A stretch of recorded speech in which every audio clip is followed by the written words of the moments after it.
What's up guys, and welcome to the vlog. We are with the RX7.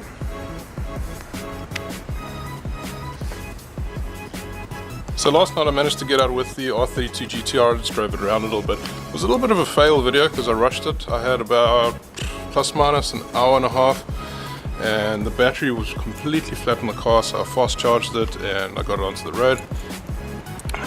Wasn't too happy with the audio. I ran some 5-meter cable. One of my subscribers, Video Valets, go check out his channel, he pointed out that there's quite a bit of loss when you use a long cable. So it's quite a high quality microphone that I've got, and it does sound great when I don't use a long cable. It just sounded horrible yesterday. Disappointed!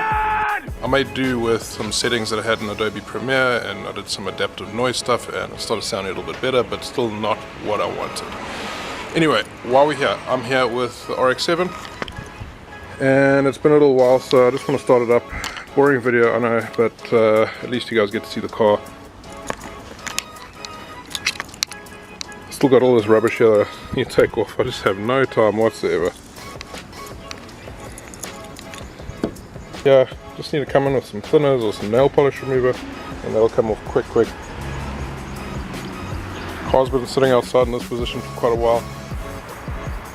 The reason why it's moved down here is because the house is getting repainted. So as you can see over there, they're busy painting the whole outside of this place. It'll take them a couple of weeks to do.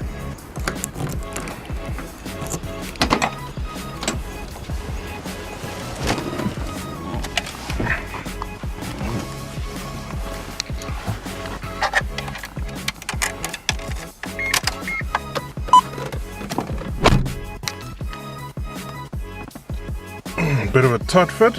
Are we in? Car still smells like cigarettes. I need to vacuum it and put in some air fresheners and stuff, but all good. And then I want to show you guys a little bit more about this Apexi Power FC.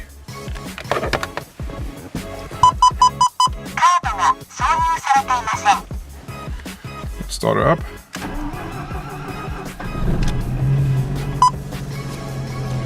Okay, that was good.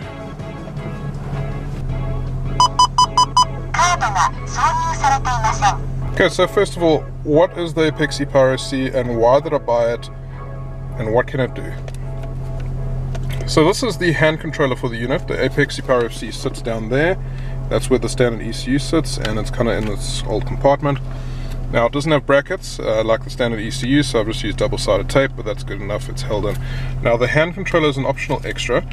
This allows you to control certain settings and monitor what's happening with the ECU. Now there is something called an FC Datalogit which plugs in directly into the ECU. I think it uses the same port as this device, and you're able to plug it into your laptop and you're able to look at all sorts of parameters, change stuff, and change things much easier than you would be able to on this unit. So let's take a quick look into what this can do. So the first option is monitor. Now you allow different channels on here. So the first one, you'll just be able to see one specific sensor basically. So here's all your different sensors: injected duty cycle, ignition, leading, trailing, etc. Engine rev. So let's look at engine rev. Engine's revving at just under 1000. Injected duty cycle 5.5, 5.4%. Negative 6 degrees timing on the leading plug. Negative 14 on the trailing plug. Vehicle speed 0 because I'm sitting still. Boost.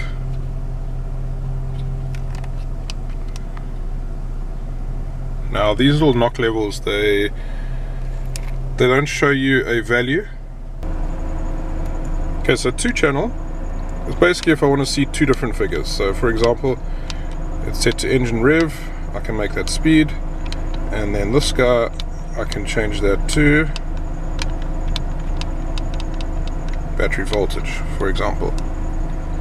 Now I can see 2 different figures or 2 different values on here: vehicle speed and my battery voltage. Okay, that's a pretty stupid one, I would never do that, but you get the idea. And then 4-channel, 8-channel, etc. So 8-channel, same story. I can see 8 different figures all on the screen. So now this is pretty handy. Obviously this would sit somewhere like here, I do have a holder on its way, thanks to one of our subscribers who's gifting me one of these R-Magic holders.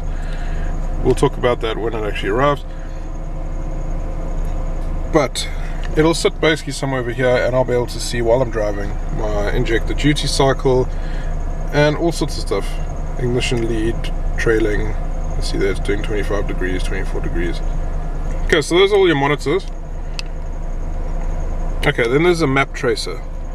Now this gives you a 20 by 20 view of your map, and when you're driving or accelerating, see that? I just tapped the accelerator a bit and does different things. Now I'm not exactly entirely sure how to read this right now. Now there's a settings menu. Now you got to be very careful when you're playing in here. So now here's your ignition map for your leading plugs.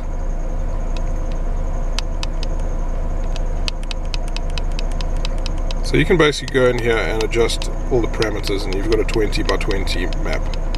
Now you can only work 5 by 5 on the screen. So you can see I've been scrolling, so if I want to get to that side, I've got to just go across. However, when you plug your laptop in, you've got a full 20 by 20, and you can adjust and you can shift and click and you can move everything, and much quicker than editing value by value. Okay, so that's that. Okay, PRM voltage, I'm not exactly sure what that's entirely about. Injectors. So you can see here my primary injectors are the 550 cc's, secondary the 850s. So you can change these values here as to what they are, and then obviously change all the settings and the delay time on the firing of the injector, etc. Boost. So the first boost option is 0.8 and 0.7 for the secondaries. You can turn that up. I'm not sure if you do turn it up, or if you do set it to that option, if it adjusts the rest of the map values, if this is a preset.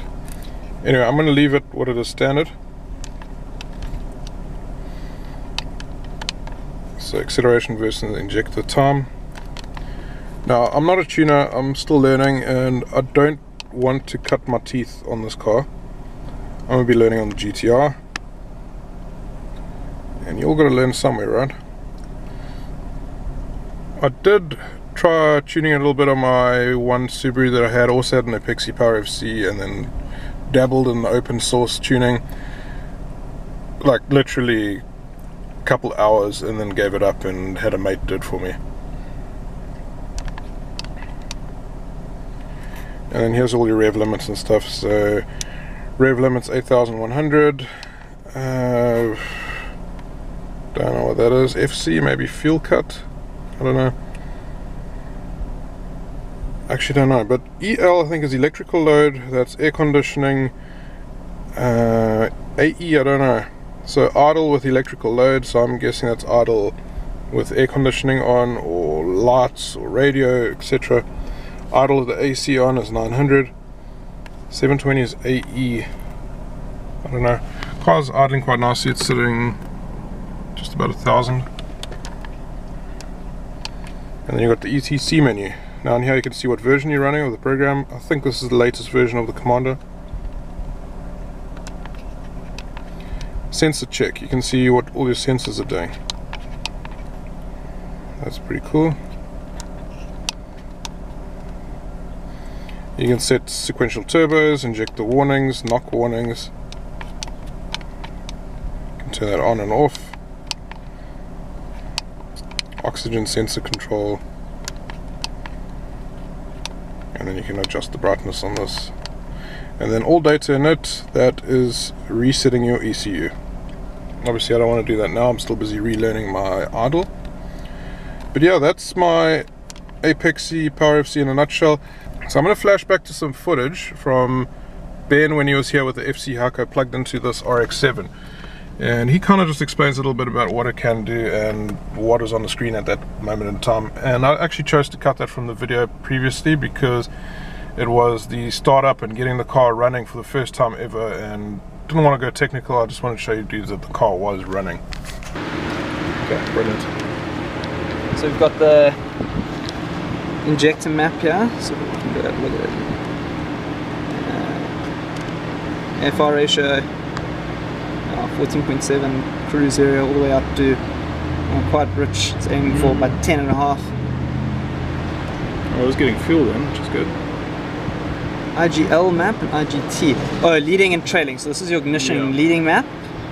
Okay, so from 20 degrees, I don't know what it's supposed to be for rotaries. The rotaries are another story. And then your trailing map is, I understand the trailing map is only like 5% of your power. Log? This is the map. This is the map, okay. This is the map of degrees of advance for your, it's your RPM along the top axis and your load points along the y-axis, yeah. This base map will be your, this has also got to do with fueling. That you don't have on the scoobs. That's interesting because you've got an injector map, but you've got two sets of injectors as well. Yeah, there's primary and secondaries. Yeah. So those two maps will have something to do with those two. I'll have to read up on that. Okay, settings here, rev limits, yeah, those are all in there. Sequential turbo control, injector warning control, knock warning, O2 feedback control, and idle ignition control. So the idle ignition control, that's it adjusts the RPM with the timing. Okay, here's your boost settings. So your first turbo, 0.8 bar, 0.7 bar. Yeah, that sounds about right. Two separate maps or something. That's interesting. Turbo transition, so we can set the transition points. Version 6.07. So injector warning, when your injectors get to 98% duty cycle, it'll warn you. When your knock gets to 60%, or 60 units, it's a unitless reading, then it'll warn you. I'm not sure how it'll warn you, but I'm assuming something on the dash will flash. Okay. Injector correction, now we don't really need to touch that. Okay, water correction, okay. So that's going to be to, I think, adjust your fueling based on the water temperature. This is your tip-in adjustments, your accelerate injector. I think that's your tip-in. So when you partial throttle midway through and you tip into full throttle, how much extra fuel does it add so that it doesn't bog or that's like the last thing you do when you're tuning. Yeah, that's fine tuning. Yeah. So see, VTO1 is going on and off. Oh man. Oh yeah. Oh, so when you rev it, it comes into the... I wonder if it's something to do with throttle position sensor. Might do. We hold this a little bit higher. Oh yeah, okay. So once it's out of... Now it's fine. So guys, that's it from me. Hope you enjoyed the video and you got a little bit more insight into what the Apexi Power FC can actually do. Now, the reason why I bought it, and I forgot to mention, is because it was a little bit cheaper than going for another make. And obviously another make to go for would be Adaptronic, or there'll be a Heltec unit. Microtech is great for these cars, but I was on a bit of a budget. I had roughly about 15,000 Rand, which is about $1,200 plus minus $1,300. Now you all know I'm doing house renovations and all other stuff, so money's a little bit tight. This is why I went for the Apexi Power FC. It is a great ECU, nothing against it, but there are newer, more advanced options. Anyway, it's stuff that I don't really need, and like I said, I don't know where I'm going with this car. I can always sell this ECU later if I don't need it anymore, if I outgrow it, etc. So guys, that's it for the video. Hope you enjoyed, and I will see you all next time.